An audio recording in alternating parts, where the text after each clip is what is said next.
Hi everyone, welcome to Live with Barb and Ray on location here in Sacramento. Sacramento. We are at the California Association of Realtors Legislative Day, and we just left our legislative morning briefing where we were briefed on the hot issues that we are literally in about 20 minutes going to walk across the street to the Capitol and speak to our senators and our assembly members about some very important topics. So let's want to share with them what the topics are? We'll start. There's three that are big issues that CAR discusses with us in the morning and kind of preps us on the issues. The first one is a first-time tax credit for new homeowners. So you have to be a new homeowner, never owned a home before, and it's in disadvantaged areas, which we're still trying to get the hang of what exactly that means. Well, I think what's interesting that Alex Creel, our chief lobbyist, said is that there's only 5 out of 120 legislators in the Capitol that don't have a community that qualifies. So I have a feeling it's more than we expect, and it's not what we typically think of a disadvantaged community. Yeah. So it's just, in a nutshell, to a first-time home buyer credit.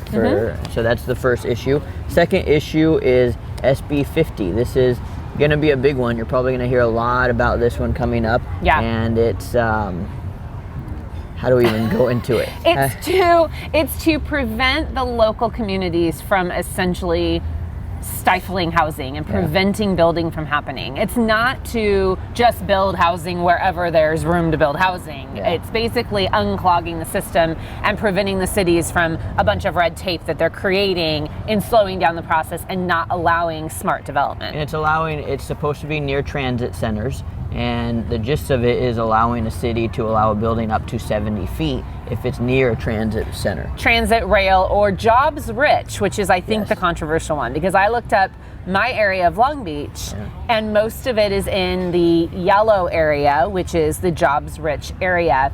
From what we understand, and we're still clarifying this, is that it's not going to take, in my neighborhood, 4 single-family homes in a cube area, let someone tear them down and build a 70-foot building next door to my small single-family home. We don't think. Again, we're still trying to clarify that answer. But if an area has already been zoned for high density, the city cannot prevent the building from happening, and that needs to happen. That's the key. It's the zoning. So if you're in a single-family R1 zone, it's not something you have to be worried about. We don't believe. And then the last one is to oppose. There's a Senate Bill 329 that will make Section 8 mandatory, meaning all landlords will have to consider that as a source of income. And we're really against that one for many reasons. So the other thing we heard from was the governor.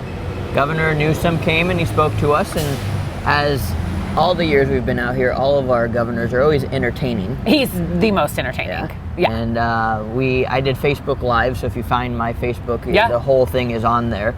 And he was pretty entertaining and pretty much talked to us about the housing crisis, because California's in a housing crisis, and that seems to come to a shock to a lot of people, which I don't understand. Guys, we're 3 million units behind in building, so if you don't know what the housing crisis is, and what I love is that he said, guys, it's simple economics. It's supply and demand. We haven't built enough housing, and we're not building enough housing, and we got to fix that. And like he said, the problem started 30, 20, 10, 40, 50 years ago, and it's just exasperated. So we have some new directors here that joined us in Sacramento for the first time. We've got Craig Martin and we've got Terry Cargis, and they're new PWR directors and first-timers up to Ledge Day. So we're bringing them into the Live with Barb and Ray show to hear about what you think about this morning and what are you excited about for the afternoon. It was eye-opening. I mean, as someone who's never been really involved in any type of political action or anything remotely close to that, it was really neat to see so many people there. It was neat to see the amazing talent that is representing us as realtors and supporting homeownership.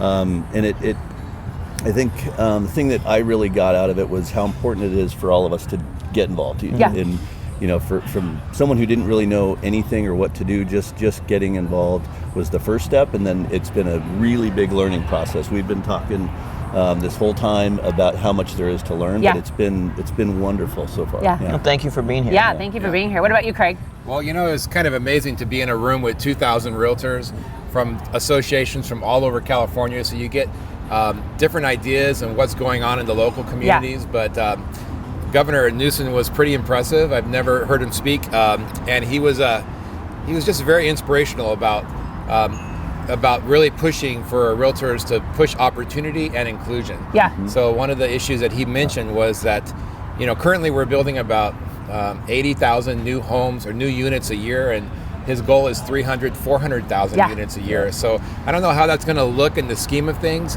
but we're hoping that there'll be a lot more opportunities for people to get into their first-time homes, or just to create jobs, create these homes. It will just be a really good thing, and I'm excited about the future of this business, and I'm excited about the future of California. Yeah. There's hope for us. Yeah, well, that's what I love is he really did. For as much as we poke fun about being from California and living in California, right? Didn't you feel like he made you all of a sudden realize, well, we got it pretty darn good here. We got some problems, we do, but we should be proud to be Californians. Right. And I think he's for realtors. He's for the opportunities for us, and I think he's coming as a former business owner that he was, and now the mayor of San Francisco, and now the governor. I think he thinks about things in a different way, and so I'm really excited about the future and this opportunity to be up here and to not only mingle and get to know other realtors from all across California, but to just be inspired. It's been a really great time so far. Well, when you go across the street from Ray and I's experience being first timers, strap your boots on. Yeah. It's an interesting ride over there, and it's going to give you a whole new perspective on what it means to be a realtor and what we really are doing over there. And it's not just a bunch of smoke and mirrors. We're actually going to go over there and have real conversations with those senators and assembly members with their shirts rolled up and their ties loose, and they're ready to have conversations with us. And I don't think the average member knows that. Yeah. Totally. Yeah. So I'm excited for you guys to experience it. Did you guys know that we're going to get frisked before we go into the building? He is. Yeah. It's very normal for me. So. And before we end, I wanted to make a pretty cool announcement. As president of PWR, I got called up to the stage in front of a couple thousand other realtors and every association across the state, and we got a very cool award for being awesome award. For having the most members to respond to a red alert. So when we get those text messages that say, and I don't even know which red alert I don't know which one it was, but we across the state had the most members to respond to a red alert, and we got an award for it and a recognition. They never really take anybody up to the stage that, so that was pretty cool. Yeah, and we have to give kudos to our government affairs team, Tim Shaw and Christine Schachter, who've done an amazing job making sure that we're all aware via email, text message, video, and that's why we send very few messages to you, but please respond to them because they're so important. So that's it. We got to get across the street. We got some appointments with some legislators, and See you we'll later. talk to you later. Take care.